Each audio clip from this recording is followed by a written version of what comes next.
You're listening to Cards to the Moon, a podcast about trading cards from both a collector and investor perspective. We hope you'll stick around for the ride as we take a deep dive into the state of the hobby, share some hot takes, hopefully some useful advice, and fun stories along the way. Hey guys, welcome back to Cards to the Moon. We're glad you can join us for episode 49. My name is Clark from 5 Card Guys on Instagram, and with me, as always, is Hyung of Integrity Sports Cards and John at Trade You at Recess. So last week, we all attended the live local card show here in the Toronto area. So I wanted to take a moment off the top of this episode to talk about our experience at the show and if we saw any trends while we were there. Okay, so first, Hyung, you set up a booth representing Integrity Sports Cards. Just want to ask you, what was that like? And what did you end up buying, selling, or trading at the show? The hobby is alive in Toronto. It was packed. Yeah. It was an awesome show. I was really happy with kind of like the output, because essentially it's the people that create the community, right? So if you have a good group of people, you're going to always have successful shows. And I think that's what stood out the most, is people were actually enjoying themselves, having a great time. It was kind of like you could see the weather getting better. You could see the energy.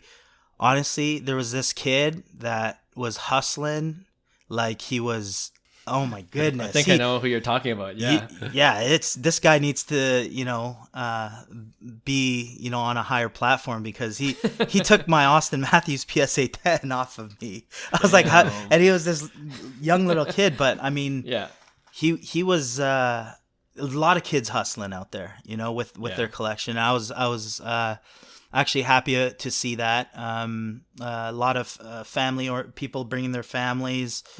Overall, it was an amazing kind of day. The weather's getting better. Springtime's, happening in Toronto. I believe that helps as well. As well as obviously the start to the MLB season as well. So you had a bunch of everything, I think, there in terms of sports. A lot of baseball, obviously. A lot of hockey still being in Toronto.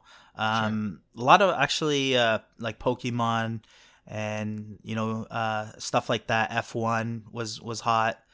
WWE as well. You've seen a lot of stuff with that, and a lot of vendors that were selling wax and stuff. But a lot of trades going on overall. I know I've made a couple deals because trades are awesome, because I think that's a way you could really profit.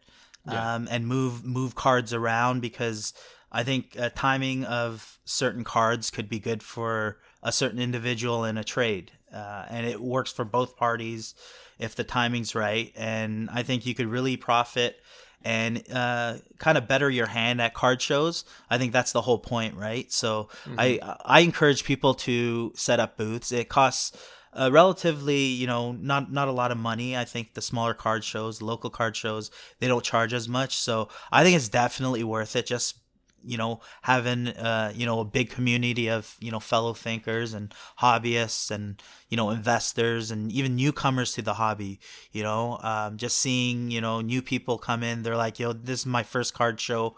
I love it. They have their backpacks, they have their slabs, So it was very positive to see. I had a blast. It was tiring. We set up. It was a 1-day show, right? So we set up early in the morning, but literally I talked from 9 a.m. till 6 p.m. nonstop with somebody about cards, right? So it was crazy, but overall amazing. It's fun, yeah, for sure. And if you have a big collection like you do, Hyung, it makes sense to have a booth. I know you had like a lot of different sports, like like hockey, baseball, basketball. Did people ask a lot about a certain sport when at the card show? Or they're looking for a bit of everything. Like you had kind of like a mixture of a lot of collectors, even people that dealt like I guess baseball normally. I used to be strictly baseball, but the fact that I've diversified into multiple sports, it's I enjoy it more because I see it's a different crowd as well. and I don't mind it because my purpose is a little different. I started, Integrity Sports Card with the intention of trying to, at least on my end, solve liquidity and be able to, use marketing tactics to, maximize on bids, right? So for me, I like to bring those types of cards in, and because I see it as a sound investment, so I would like to almost pass that on. And if I could keep on repeating it, I could, create liquidity at least on people that want to cash out as well, right? So creating avenues that way. So I like to diversify. I think it's great. Even for collectors to dabble into kind of multiple sports. I think it goes hand in hand with timing of the seasons as well. So baseball off season, you basketball complements it perfectly, and there's now soccer and F1 that starts early on the year before you get the baseball and the in between football. So I think it's great. The hobby's alive and well, and the card shows are the avenues that pump that blood into into the whole body, right? So yeah, for sure, it was cool. Johnny, how about you? You got to walk around, so is there anything you observed in terms of what people were selling at different booths, and were you able to buy anything? Yeah, I mentioned last week or a couple of weeks ago that Luka was my main target. Fortunately, I didn't see anything that I liked. It was great though, because this particular sports card show, the inaugural one was last year, right in around the winter time, and it was like a quarter the size. So when I walked in there to see how much bigger it had gotten, it was pretty incredible. And just seeing the number of people walking around versus the last time, I'm sure their little entry fee ticket sales were astronomical versus the last time. So it was really great to see. And Hyung mentioned it, springtime, that has a lot to do with everybody's psyche and their morale and how they're feeling, and their excitement. So that helped. It was interesting when I walked in, because I got there a lot later than I wanted to, but you guys were set up for quite a while. And interesting how when I first walked in there, I was bringing out my cards and talking to the both of you, and you guys had mentioned, it seems like people are looking for basketball. I was fully expecting there to be a lot more of a baseball surge, but clearly, and we mentioned this before too, we felt like basketball was making, the prices aren't quite on the up and up for the most part, but it looks like the sales are on the up and up. So it looks like basketball is really trying to make a comeback. So, and you can feel that energy at the show too. I think everybody was trying to deal. There's a lot of basketball this time around, a lot more than baseball. And of course, there's the usual suspects that, we're seeing so much more F1 than we did last time. Yeah, I do see the difference though between the main card show in June, the Toronto Expo versus a smaller, because the cost to be a dealer at these shows is a lot less. At the smaller shows, you're going to see a lot of smaller tables. There's going to be a lot of guys like us, like, well, not Hyung, but guys like Clark and myself with maybe smaller collections. Yeah. It can be worth it to kind of borrow one small table and showcase your collection, right? So you are seeing a lot of smaller tables. I saw actually it's cool to see, but there's a lot of kids, kind of like almost like, he was kind of cute. They're like kind of setting up like little lemonade stands, sort of. Right. So it's good to see. It's not like they're holding like monster cards or anything, but it was cool to see like kids kind of getting involved, getting a taste of like the business, or like the business side of, cool. and learning firsthand, like where else can you get that kind of experience, right? So it was cool to see that. And you're not going to see these kids at the main show and at the expo, because the car, to rent a table there is going to be pretty expensive, right? So yeah, that's true. No, I mean, I think you guys hit on all the main points. I wrote that basketball cards were definitely more popular at this show. Like you guys said, F1, there are several booths that had F1 cards. So generally more diversity in the type of cards that were out there, not just hockey like we're used to. Right. Hyung was gracious enough to lend us some space to, show my 10 slabs that I had on me. but at the last show that we went to, I only had 4 or 5, so I've already doubled my collection. Nice. And by the time June comes around for the Sports Card Expo, I'm hoping to double that again. Nice. So we'll see how that goes. But I did sell my Blue Wave Bichette, which nice. So there you go, 1 baseball card sold. And yeah, like it was funny because when Johnny walked in, I'm like, yeah, a lot of people are coming to the booth asking for basketball, and 90% of my collection is baseball. And I have like two I have a Jayson Tatum Green Prism True Gem, which is nice. And actually, a lot of people were asking about that Green Prism Tatum and the Mookie Betts Red Foil. Like color match cards are definitely popping. Like Right, a lot of for sure. people are just pointing it out. When they see it in person, it's like, yeah, that looks cool. You know what I mean? Right. So it's just a lot different than seeing on screen on eBay. Right. And I think that's also what's cool about local card shows, like to have it in your hand and to see it Right. in person. It's another feeling, right? So Yeah. no, I had a good time too. Like Hyung mentioned right off the top, like a lot more people than I probably expected. And it was like I was only there for half the time that Hyung was there, and I was like tired by like 5 o'clock. I was pretty exhausted. Yeah. And the Sports Card Expo was a 3-day affair, so Right. I don't know how that's gonna work out. Yeah. We need to build up our stamina or something. Yeah, absolutely. Speaking of the Sports Card Expo coming up in June, which is a huge one, is there anything you guys would do differently in terms of prepping for that show, for a bigger show, or is it more of the same for you guys? I think what I could recommend is having like whether you have a booth or you're going in as a guest, having a good inventory. Like look at slabs as trade bait almost, right? If and sometimes you have a card that you're happy to part with, but you could find great value in it. That's why you bring your slabs, and it becomes one huge massive trade expo that ends up becoming. I remember we had a blast in November, and that was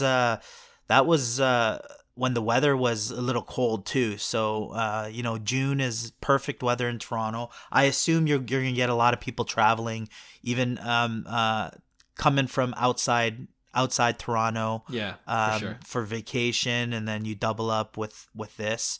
So I think it's going to be an awesome show. So I would prepare with slabs. The currency is slabs and cash at card shows. There's nothing else. Maybe crypto, but for the most part, slabs and cash. Agreed. How about you, John? Yeah, I'll agree. Not much more to say. I think, I think before I used to think, get prepared and make sure all your comps. But ain't nobody got time for that. You just let your customers tell you the comps, and then you'll go from there. Yeah, you just need to double check it sometimes because people's comps are a little off sometimes. Yeah. You're like, it's $500. You check it, it's like 100. You're like, what? These 13-year-old kids just hustling you. Yeah, exactly. No, but these kids, like one of them's like, one of them wanted to buy my Lewis Robert base, Bowman Chrome base auto, PSA 10. And then he's like, I listed for 3,000. So I listed more on the upper end. You're right. And then he's showing me like comps. He's like, January it sold for this much. March it sold for this much. So like you can't, they're definitely more educated when it comes to that. I think that was the same guy who wheeled and dealed my McKinney or the Austin Matthews little guy, eh? I'd like, oh man. No, he knows how to hustle. And For then sure. but yeah, no, that was cool to see that they know what they're looking for and they know the comps already. And but yeah, I'm with you, Hyung. I'm looking to load up on more slabs for the next show. I was trying to get a trade done or a deal done at one of these higher end tables. Like I got offered for that Lewis Robert that I was talking about and my Vlad Bowman Chrome first base auto True Gem. Whoa. Combined for $5,000. So it's kind of a lower offer than I wanted. Right.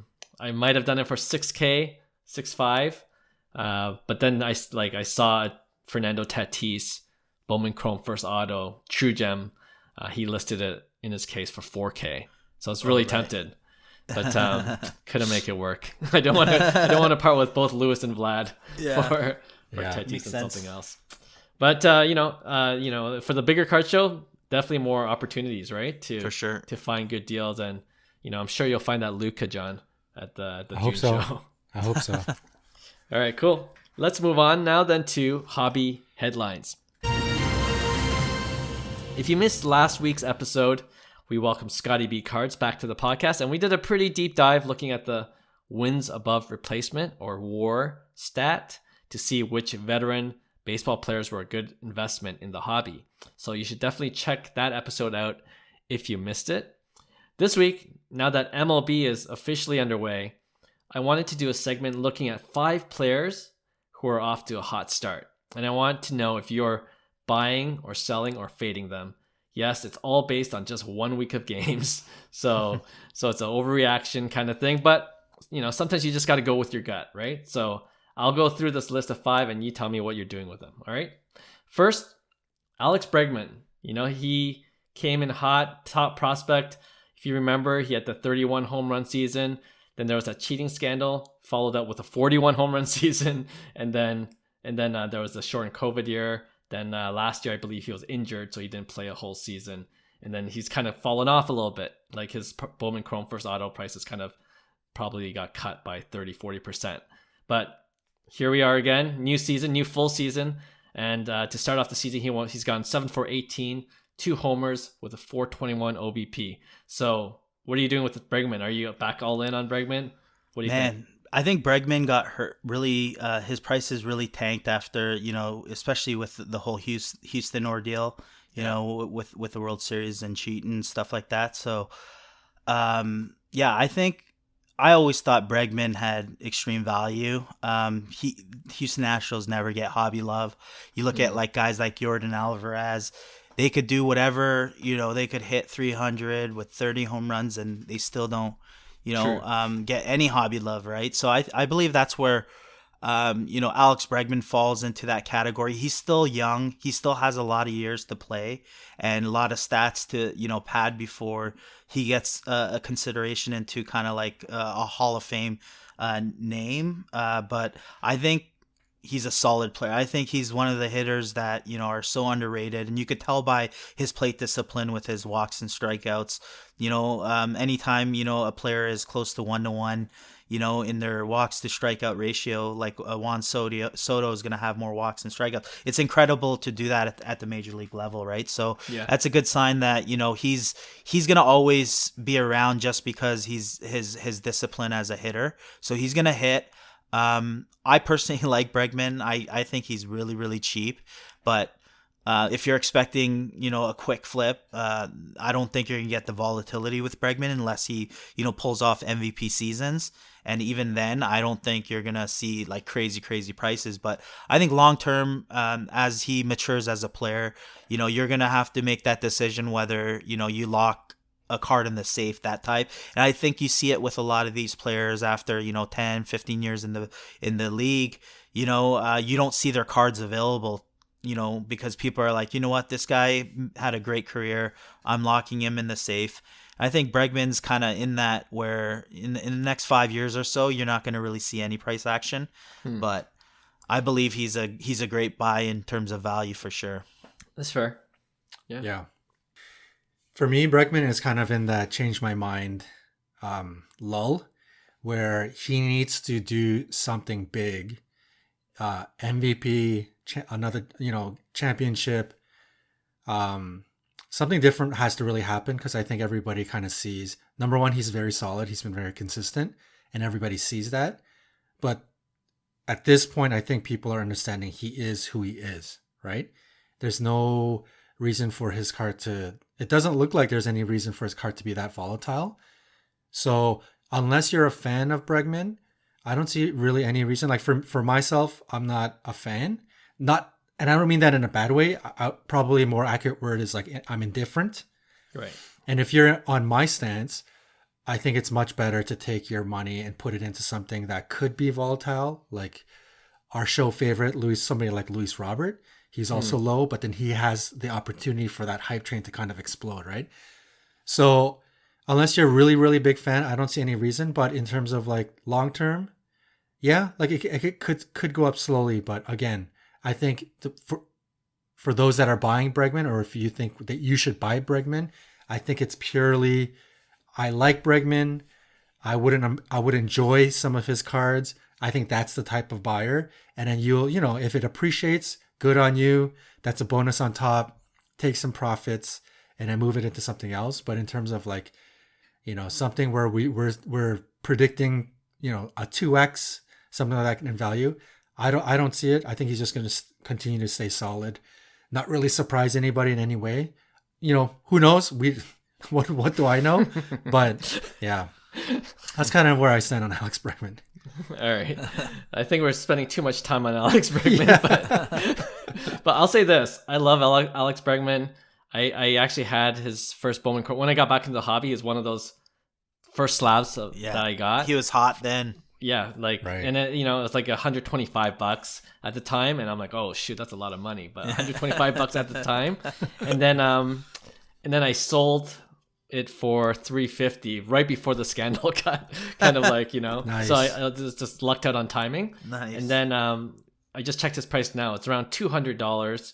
So I think it's a good buy, cheap, and sure, it's not going to have the volatility. But I feel like for people that don't have a lot of money or their budget is, lower than $1,000, I don't think it's a bad play. $200, I could see that going to $300 by the end of the season if he hits 30 plus homers, solid average, and the Houston Astros, I feel like, have a pretty good team this year too. So, I think he's a, safer piece to invest in if you have a lower budget. All right. Okay. Next guy. Are you going to take a flyer on Stephen Kwan? I'm going to be honest. I had no idea who Stephen Kwan was until he went 10 for 15 to start off the year, 750 OBP. Obviously, he's not going to keep it up, but I mean, the guy can hit like contact wise. Yeah. And he's so new. Like the only cards on the market for him is his Tops Now, his recent achievement. So and that's going for $30-$40, which is probably high. But I believe he was a college guy, so he's a little older, mature. Unbelievable player. Like you could tell the type of player he is. He's gonna be a game changer. But for me, I'm off of him. I think there's gonna be initial hype this year just because he's entering with a storm and with card releases. You'll see his rookie cards this year. So obviously there's gonna be some kind of chase. But I believe in the long run, I don't see until he marks his spot for full seasons and he does it year after year. Right. I can't say that I'm gonna invest in someone like him, right? I mean, kudos to Stephen Kwan. Like he's made a name for himself in the short amount of games in a short period of time, and he's balling out like no other right now. So I'm enjoying watching him, and I'm rooting for him, but not with my wallet. Now, if we find out that he's Korean, maybe that's a different story. Nah, sell. Sell it to a Korean. Yeah, exactly. I think he might be Chinese, but anyways, I think that, to be honest, I think the hype train will die down even before his flagship rookie comes out. So this could all just be meaningless conversation. But had he had a card right now, I don't know, if it was super cheap and the hype, it wasn't a super hype train, I probably would have taken a little. I wouldn't have mind taking a flyer on it. But yeah, if there was a card now, I could have imagined it like 5xing instantly from $1 to $5. All you needed was 100 of those cards, right? Or 1,000. That's it. Yeah, I'm with you guys. It's a pass. Like, obviously a historic start, 10 for 15, but it's gonna go down, and like he doesn't have any power. He's just a pure contact hitter. So unless he bats 500 or 400 even, then he's not really gonna make a dent. Oh, he reminds me of that guy. Who was that guy on Chicago last year? Mercedes. Oh yeah. Like he came out on fire, and everyone was looking for his cards. This is kind of look at his cards now, right? Yeah, totally. Exactly. All right. Speaking of White Sox, our Lewis Robert. We love talking about Lewis Roberts. We love Lewis Robert as a player, 5-tool, and we were waiting for this moment. Healthy, and he's come out of the gate 6 for 16. Already hit a homer. He's 4 stolen bases. That's pretty impressive. So I'm asking, are you buying Lewis Robert now? Like it's already high, compared to the other cards. Do you think it'll go even higher? Or if you have any Lewis Robert cards, is this a good sell opportunity? I think it's a great sell opportunity for his main cards. So his Bowman Chromes and his cards that hold a lot of value. I think there's a lot of value in his lower end stuff that I think it's cheap because of the hit he took last year. It's kind of like that Vladdy story again, where it's the next year after the slump season, his prices go back up, but they're not nearly where it was before. So it has a lot of time to play catch up. So I still think he's a buy on certain cards, even certain high end stuff. I think at that point you just see value because at the end of the day, I believe in Luis Robert as a player. He's a perfect marriage of a 5-tool player and a guy that can actually be a game changer for a meaningful team. So I like the lineup that Chicago White Sox have, the young team, and it's going to really help his stats and running the bases and sparking that offense and being a leader on that Chicago White Sox team. So there's a lot of things going for Luis Robert, especially with the big investment right out the gate from the Chicago White Sox. So it's a perfect marriage. Obviously, there's risk to it. People question his injuries and stuff, and his prices are high on some, but you only see, baseball's fun. That's all I got to say. With Luis Robert, Acuna, Soto, Tatis, Vladdy, Bichette, Julio Rodriguez, Bobby Witt, Wander Frank, like the list goes on and on. So it's just add to that. Like I'm in on Luis Robert because he's one of those guys that can, are part of those guys. And those guys are the volatility 5-tool players that you kind of want. Yeah. It looks like Luis Robert has picked up where he left off in terms of hitting. He's off to a really solid start again. I think this year, you can tell, and he changed his swing, and he even changed his stance last year. And I think I will assume the batting coach or whoever's working with him last year kind of wanted him to work on timing and contact more than swinging with power. So you can even see in his swing a lot of times he's not even letting go of the one hand. He's keeping 2 hands on the bat. You can see that he's trying to make contact, and it worked out. I think this year, if he gets more confident and he starts hitting some bombs like he's capable of, and clearly he's starting to steal bases again. Last year, I think coming off of the injury, he looked very tentative. You knew he wasn't going to overexert himself, but he's off to a hot start. And the other day, he got a walk and stole 2 bases within the same inning. And if he continues this line, I think his cards, we all know Luis Robert being a 5-tool kind of guy, pricing wise, has the opportunity for his prices to get into the same stratosphere as Vladdy, Tatis, Acuna, like the big boys. And that's whoever's a fan of Luis Robert, that's what you're hoping. So the ceiling is there. We'll see whether he hits it this year, but yeah. I still think he's a pretty good buy. The price is high and there's a lot of risk involved right now, but I think we believe in him enough to say that he's a buy. Sure. I feel like we've been in the off season, we've been telling people to buy Luis Robert enough. So if you didn't listen, you're paying a bit of a premium now. But yeah, like he's exciting to watch. I think for me, like because I have one, I'm not going to add to it. I just wanted to ride it out. And I was actually telling a guy at the card show that he's my Shohei from last year, a guy I invested in, thinking that if he just stays healthy for the whole year and he does what he can do, then you're going to see a nice return by the end of the season. And it worked out for me with Shohei. Lewis is that guy for me this year. So on the offseason, that's why I got the Bowman Chrome First Auto for like $16.95 or something like that. PSA 10. And, I've already seen it listed for almost $3,000 on eBay. So, I'm just hoping that he's healthy the whole year. And then I think that's going to be a monster card. Especially his first Bowman Chrome Auto. All right. Okay. This next guy, there's not a lot of players that can hit 50 home runs easily in a full season. Vladdy and Shohei almost did it, but Giancarlo Stanton, can certainly do it. He certainly has the power. he's not, he's batting 250, but he already has 2 home runs. But if you look at last year, he hit 35 home runs and 97 RBIs in just over 500 at bats. So he did have a period of injury. But again, one of those guys, if he has 600 at bats, yeah, we could see a monster season like he did that one time in Miami. What do you think? And if you look at his Bowman Chrome, it's like, I think it's under 500 now. It's like 250. No way. Yeah. So which is super cheap, but I think he's a buy.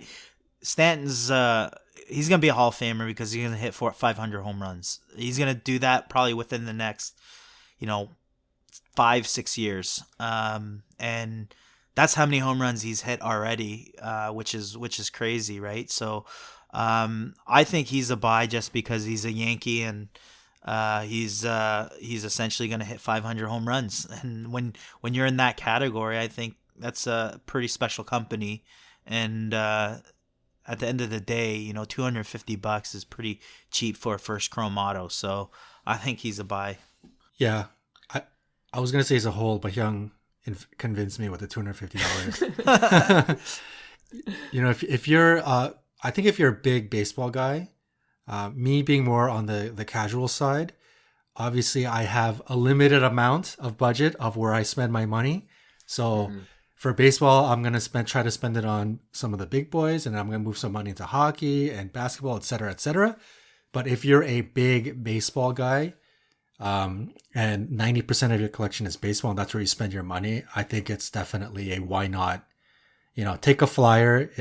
It's not too much money in your pocket, and it's something that could go up. And especially if you're somewhat of a fan and you enjoy watching him, hey, why not, right? So I think that's where I stand on him. Yeah, like for me, it's always the injury risk. Like, you never know what kind of season he's going to get. But yeah, at the price of 250, 300, it seems like low risk for what he's already accomplished, like Hyung said, right. And the potential of what he can do if he does stay healthy. So for me, it's worth that gamble. All right, lastly, as we were recording, Clayton Kershaw just pitched 7 innings, perfect game. For some reason, the Dodgers pulled him out after 80 pitches. I know people are upset about that, and yeah, 13 Ks in the process. Kershaw, like I had a fantasy draft the other day, and Kershaw's being drafted as like the 25th pitcher just because injury issues. Wow, but really? Coming out of the gate, 7 innings pitched, no hitter, no walks, 13 Ks. Yeah, are you investing? We say like pitchers are risky, but at Kershaw's about $1,000. It's kind of actually gone down. His Bowman Chrome back to $1,000 for BGS 9510. What are you guys doing with Kershaw? I like Kershaw. I think he's one of the best pitchers in today's game, like period. He's 3-time Cy Young winner. He's gonna be a Hall of Famer. He's already put up an incredible. He retires right now. He's an amazing career. He had an amazing career. I think he has a lot left in the tank as well. So my initial thoughts with all this is always long-term investment, right? So sure. I always look at when we're talking about these, older generational players, I'm not interested in the flip. That's why I like the modern players for the volatility, because I don't need to it's not a 10-year hold where, but I view it as like guys like Kershaw, because like I said, once, these guys start getting into that, upper end of their career, of Hall of Fame career, that's when you don't see a lot of their cards available for sale, right? So I think long-term play, I think it's a no-brainer. He's one of the best in the game. He's fun to watch, and it's unfortunate that he was pulled out.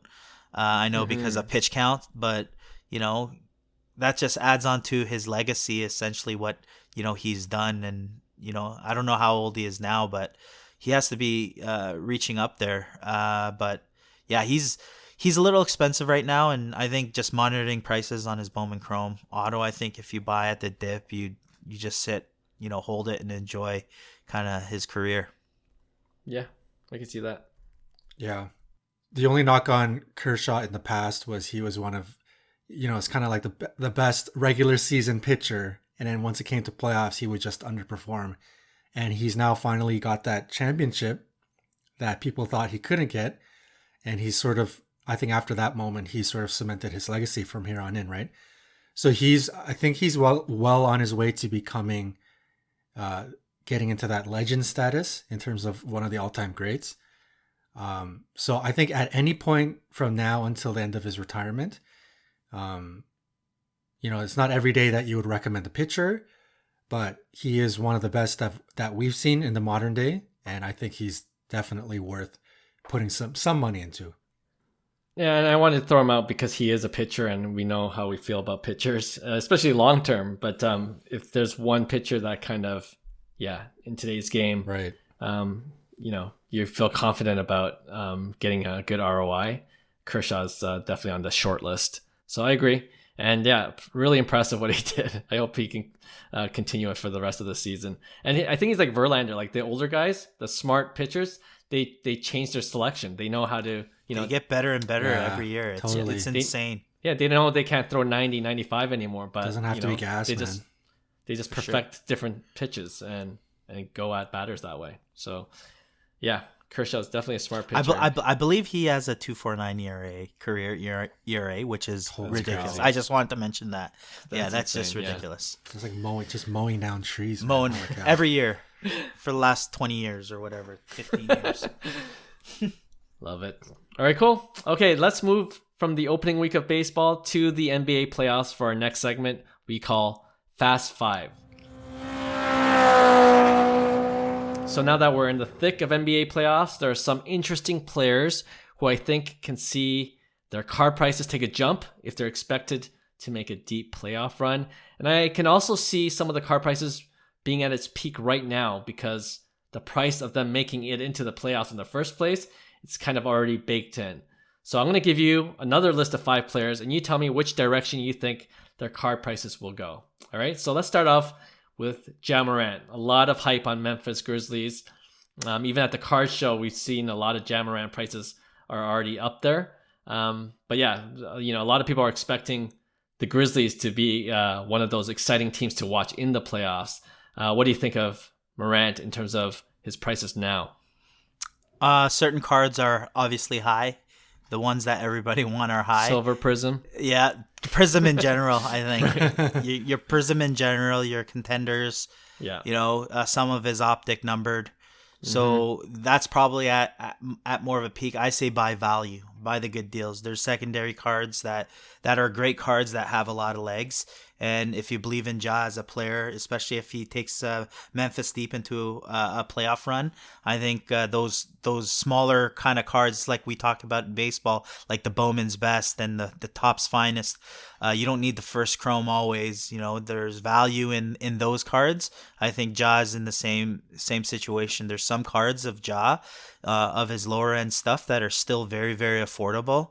And I think if he makes a good run in the playoffs, I think you could make some profit there as well.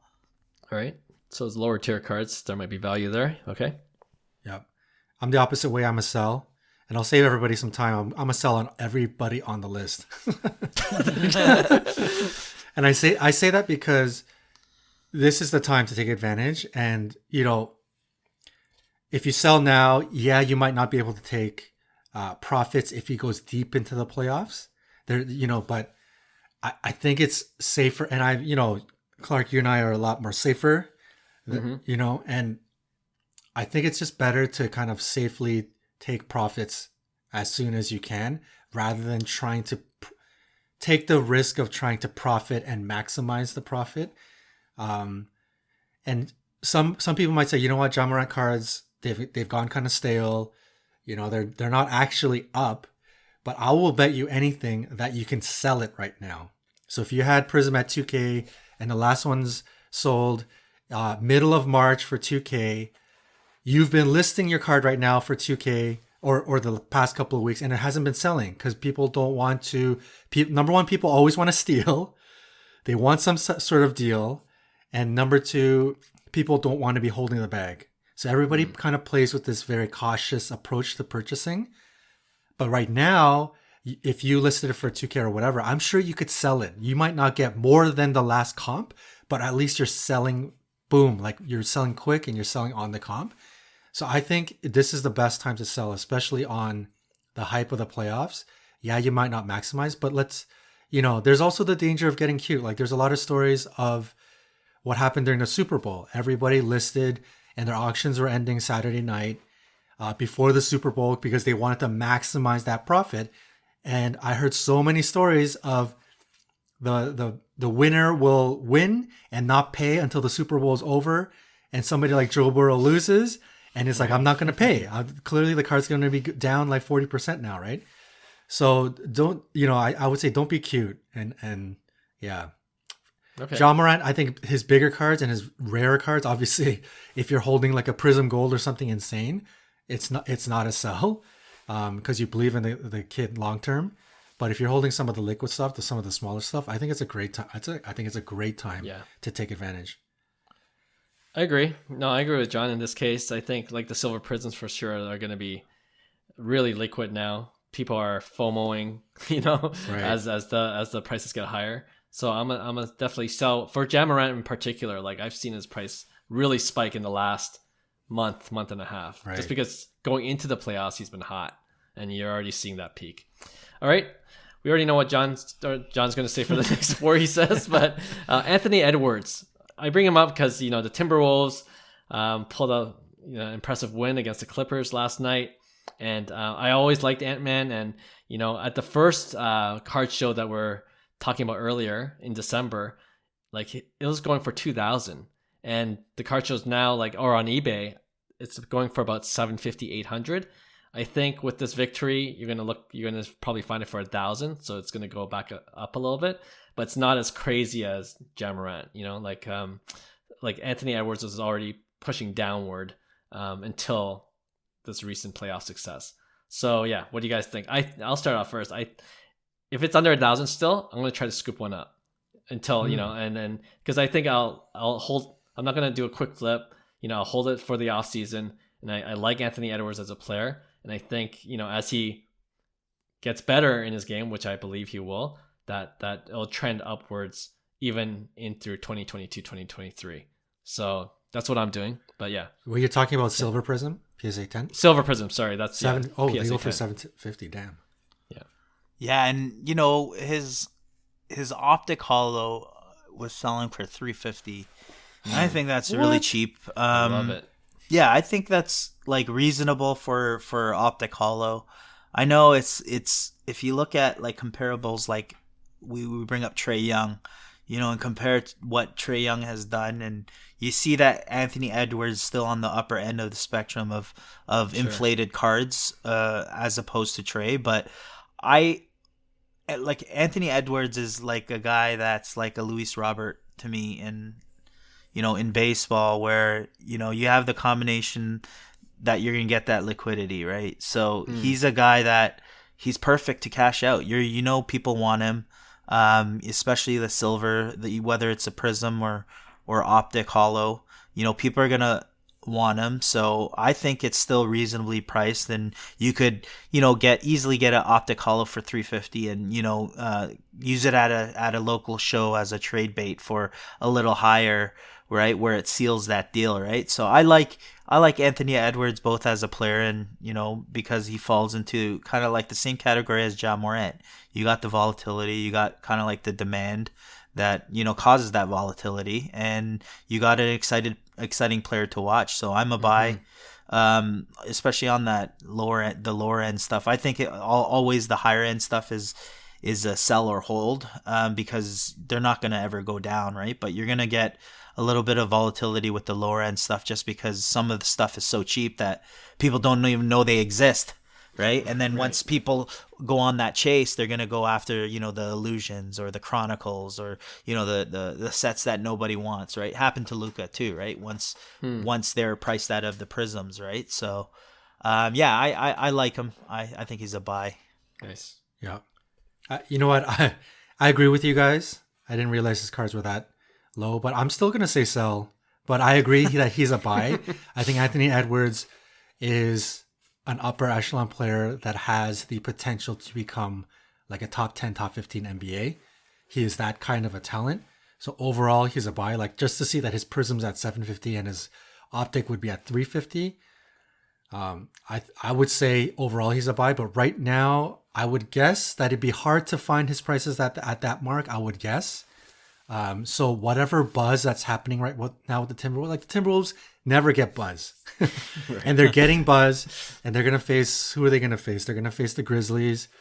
I think they got a shot, but are you willing to take that risk, right? So might as well take advantage of that buzz right now.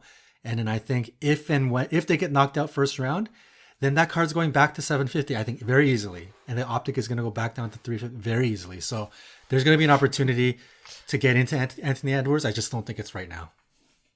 Fair enough. All right. Well, we'll go through these next three veterans quickly. Kyrie Irving, Brooklyn Nets. No one wants to play the Nets, right? So, what do you guys think? He's a buy for me. Yeah, he's a buy. Yeah, he's kind of like the long-term buy, I guess. I'm not looking for a flip. I'm looking for, okay, if I'm investing in players that I think have had Hall of Fame careers, he's a guy that is on pace, and his consistency is crazy. He's putting up 27 again, this year, which is nuts, especially the adversity he had to kind of deal with, and I think he's relatively cheap compared to all his, counterparts. So I'm a buy for Kyrie. Cool. Yeah, his PSA 10, I think it's 2012 Prism is about 450 right now. So, right. John, you're still a sell? Yeah. Let's not waste time. Sell. Right, let's go. Take advantage of the liquidity. Sell it. I'm a sell too with Kyrie in particular. Like, he's so erratic. I don't know where he's gonna play next. He's very I don't disagree about his skills. Like, he's got the best handles in the sport. But I don't know if it's off the court antics will impact his price. So, I have a Kyrie Irving PSA 9. I told you guys that before. I hope Brooklyn Nets goes deep into the playoffs so I can sell. That's my plan. All right. Joel Embiid of the Sixers. He's always had a knock of not performing well in the playoffs. Buy for Hyung, sell for John? Yeah, absolutely. I think we talked about Joel Embiid in a previous podcast too. It's just too cheap. He's just too cheap. Center's getting no love, but Center's getting no love. True. But true. like he's gonna put up a good career, and I think it's 100. I didn't check the prices for his Prism, but I would imagine it's below. It's a couple $100 or something like that. So I think it's like super, super cheap. I'm right on the fence with Embiid. I guess I'm always going to be the tiebreaker for this segment.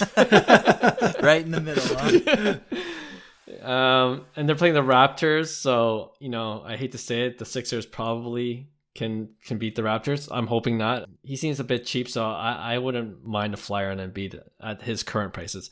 Lastly, Jayson Tatum, Celtics. They finished strong in the regular season. Who are they playing in the first round? I'm gonna double check, but anyway, Tatum. I love Tatum. He's a buy. His I think he's superstar. Like, he's a guy that's like superstar potential. I'm still excited to see what he does in the next few years. But you're seeing, like, last couple of years with Tatum, his prices kind of went sideways and down, right? So I think it's a great opportunity. Even cards like that green prism before. Those green prisms are so hot. The color match now they're somewhat affordable. So I think it's a great time to pick up a Tatum before he does, crazy stuff. So Celtics finished second, and they're going to face the Nets. So you might want to change your opinions. Sell. Sell right away. Yeah. No, I we know what John's going to do, but I feel like I agree. Like, for me, Tatum, I bought him on that dip that Hyung was just talking about, where it went sideways and it went down. That's how I got the green Prism True Gem. But he's a long-term hold for me. Like, I think it's gone up a little bit because of the Celtics' hot finish to the season. But if you're holding him long-term, I think it's a good time to get him now, because I think he's just going to add to his legacy. All right, that's our Fast Five. Hopefully that helped you out. It'll be exciting to watch the NBA playoffs, especially the younger guys. I'm looking forward to seeing Ja Morant, Anthony Edwards, just to get that experience and just to see what they can do when games really count. So we'll see how that goes. And we'll follow up this segment in the near future. All right, let's end off this episode with our regular weekly feature we call Pick One. And this week it's our hot takes edition. So we're going to put up 2 hobby hot takes and we're going to debate which one is more likely to happen. All right, so Hyung, do you want to start things off? Let's do it. I'm going to go Bichette is a better investment than Vladimir Guerrero Jr. versus Bryce Harper is a better investment than Juan Soto. Ooh. So Bichette is a better investment than Vladimir Guerrero. Hey, but obviously it doesn't necessarily mean that, it's going to be worth more. Exactly. Right. Exactly. Yeah, I'm looking at it that kind of from that lens. So what do you guys think? Johnny, what do you think? Okay, I see what you're saying. So if you were to put $500 into Juan Soto right now, or $500 into Bryce Harper, which is going to net you a better return versus the other side. And do the same thing with Bichette. Right. And Vladdy. Better investment than Juan Soto. Wow. Well, that really changed it. I'm gonna go with Bichette. I think we mentioned this before. If you look at these questions based on player, I think Juan Soto is going on to a different stratosphere than everybody else. So it's very easy to pick Bichette. If we're talking, let's say, just strictly investment, it gets a lot closer, but I'll still pick Bichette. And I think I say that because, number one, Bichette had a monster year and it was super under the radar because of what Vladdy did. And maybe this is just what's to come. He's going to be Robin to Vladdy's Batman, and he's just never going to get that respect. It could be that is the case. But I think the Jays are going to, we're all bullish that the Jays are going to be pretty good. I think you guys mentioned it. They were like second in terms of odds on favorites to win it. I think the team success is going to bring everybody's values up this year. And I think Bichette was just so low that he has a lot to climb. Some of his hiring cards, I've seen some pretty big movements, man. Like they're not as cheap as they were like 5 months ago. Like if you're talking like colored first moment autos and stuff like that. They're not cheap, but some of his like smaller stuff like sapphires and they're not small, but let's just say like purple refractors and stuff. They're very easily attainable. So I'm gonna go with Bichette, but it's a great question. Yeah, no, it's a really great question. Like last season when we were talking about in that episode, if you guys remember, who's gonna win the NL MVP? It was versus Tatis versus Harper. Right. And we're like, friggin' Tatis, of course. Yeah. It's like, and then we underestimate Harper all the time. And I feel like I'm going to be underestimating Harper even now because I'm choosing Bichette again over Harper. Maybe it has more to say with Juan Soto being that I feel like that much better. But at the same time, I understand and realize I'm in a way underestimating Harper again. But for the reasons that John just mentioned, like I think Bichette was really overshadowed, and I think he still has room to grow.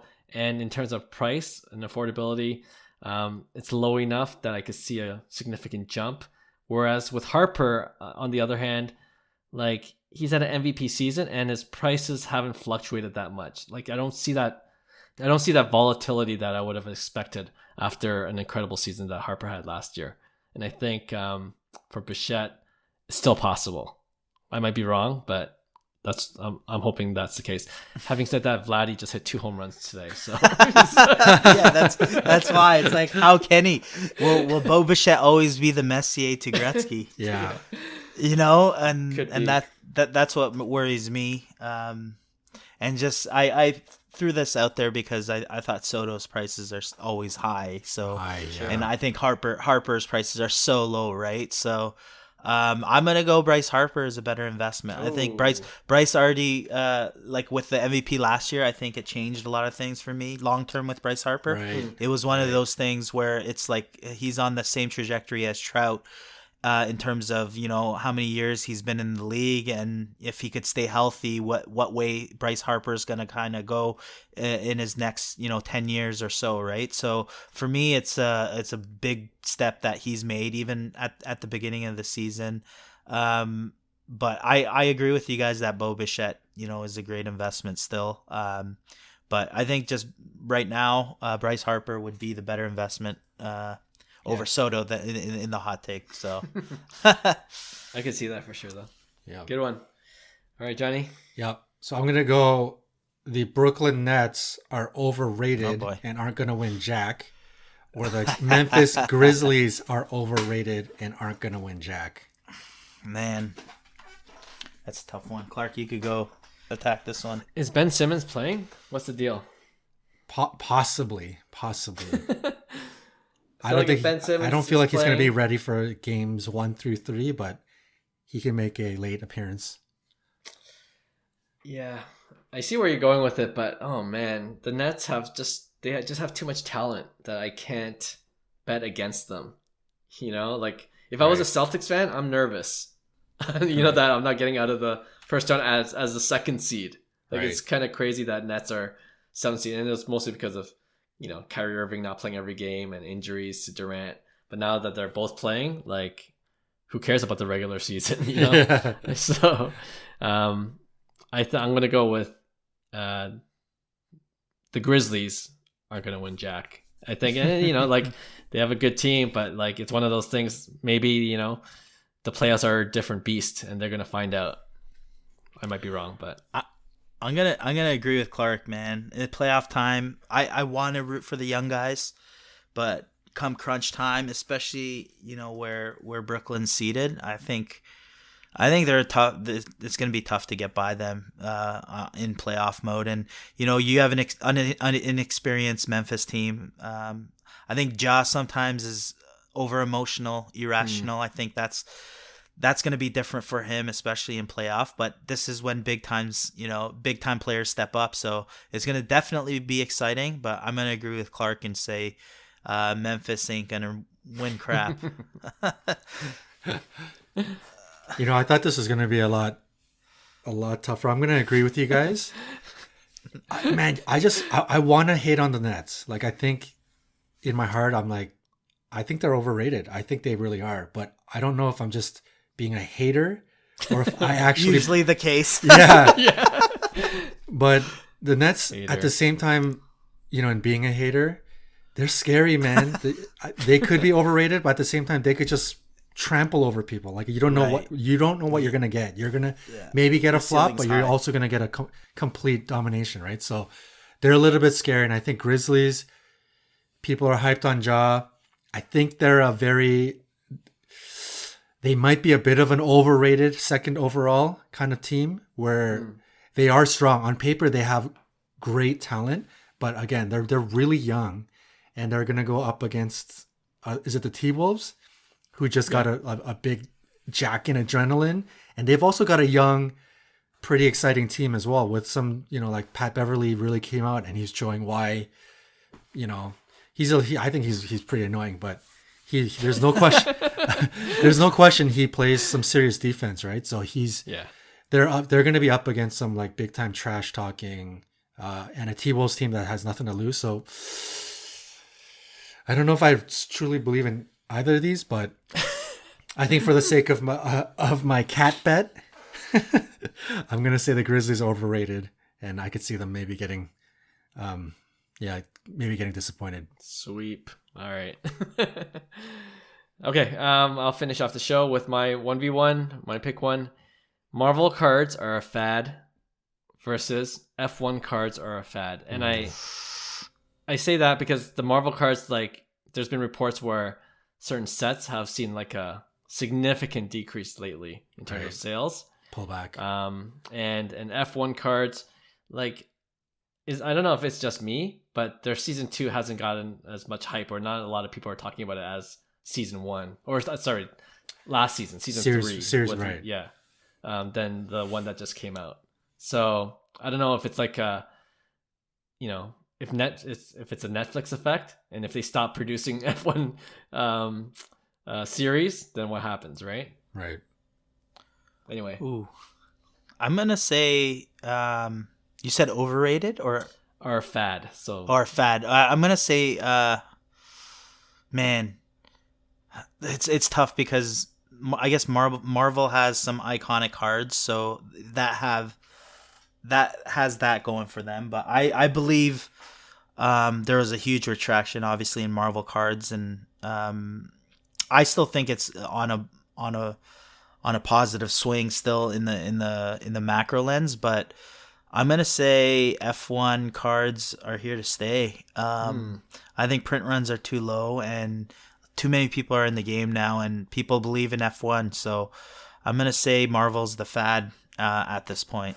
Okay. Interesting. This is okay. First of all, let's remember that this is a hot take. I don't know if we truly believe in any of these statements. Yeah.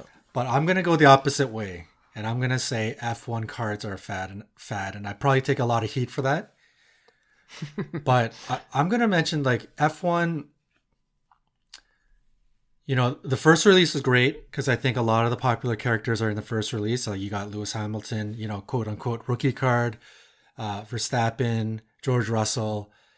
And then I think as you keep going on into seasons, and let's say the Netflix show ends and it's not mainstream. So now guys like us that are complete casuals, we're going to have to learn up and coming characters and narratives by watching F1 and watching it fairly regularly, right? You're not going to know the latest rookies and all that stuff. And I think as we go on, it's going to be a lot harder for casuals to follow what's hot in F1, especially if it's not being pumped to the moon by every YouTuber on the planet, right? So if it's just like a pretty normal release, it's really going to be hard to really be like, okay, what's the latest and greatest? Who's the chase card? I think it's going to become a lot different. Whereas Marvel, I think obviously there was a huge run up that was bound to just come crashing down. Mm-hmm. And a lot of Marvel's, fad is guys our age, like, going back into the nostalgia and looking at those 1990 Marvel Impel cards from back in the day. And you're like, man, I used to collect those, and you're wanting it. And then, seeing some of the PMG branding come into Marvel, which has really made it explode. So it does look faddish as well, like a fad as well. But Marvel is characters that we can relate to because we've watched it. You see it in movies. And I think as newer releases come out, it's going to be really easy to follow. Like the latest releases that come out, I would, for me, I would be more interested in Marvel PMG that comes out, or like Marvel, what was the latest set that came out? Anyways, whatever newer like premium Marvel, let's say Topps Chrome Marvel or something comes out, mm-hmm. Upper Deck owns Marvel, so that's not the case. But I'm just saying, let's say some kind of like popular Chromium style. Got it. You know what I'm saying? Comes out. I think for guys like us that are casual, I think it's very easy to follow, right? You're going to chase Wolverine. You're going to chase Spider-Man. You're going to chase. It's going to be fun and a fun rip because you can understand it. Whereas F1, as you get into Series 3 and Series 4 and year release number 5, it's going to be really hard to follow unless you're a big fan. And I know F1 has a humongous following, and this is probably more of a North American take. But, who knows? I think it feels like F1 fans who knows if true F1 fans are even into cards. There might be more into apparel and getting jerseys and like helmets and stuff like that. So I don't know. But I think in the long run, I feel like F1 cards could be more of a fad than Marvel cards. And I'm sure I'm going to get hate for that, but that's what I'm going to go with. How dare you? All right. I think, no, I hear you. And actually, I'm going to side with John on this one. I think it's more likely that F1 cards are a fad. And like I said at the very beginning, if Netflix ends their series, it's hard to get exposure. I know there's a huge international audience for F1 racing that love the sport. But, to be honest, I think the card market is still predominantly number one in North America, right? Like, I think it'll grow internationally, the card market I'm talking about, but that's going to take time. And if F1 dies down before then I don't know if it has that traction or it will have that momentum to sustain itself in the long run. But hopefully I'm wrong. F1, we just said at the beginning at the local card show, a lot of F1 cards available at different booths. So hopefully that momentum keeps up and people, and I know people that are actually getting into F1 racing. So there might be that chance that, they'll look for that, those events even after the Netflix series is over. But like real organic growth in North America. Yeah, sure, exactly. So we'll see what happens. All right, that is the end of our show. Thank you all for listening to episode 49. We're so appreciative of everyone listening. And if you did enjoy this podcast, please give us 5 stars or leave us a great review. And we'll see you again next Tuesday. Bye. Hey, thanks for listening to Cards to the Moon. We'd really appreciate you subscribing to our podcast wherever you listen to your podcasts. And you can also connect with each of us on Instagram at 5cardguys, or you can follow Hyung at Integrity Sports Cards or John at TradeU at Recess. You can also check us out at 5cardguys.com. Thanks again, and hope to connect soon.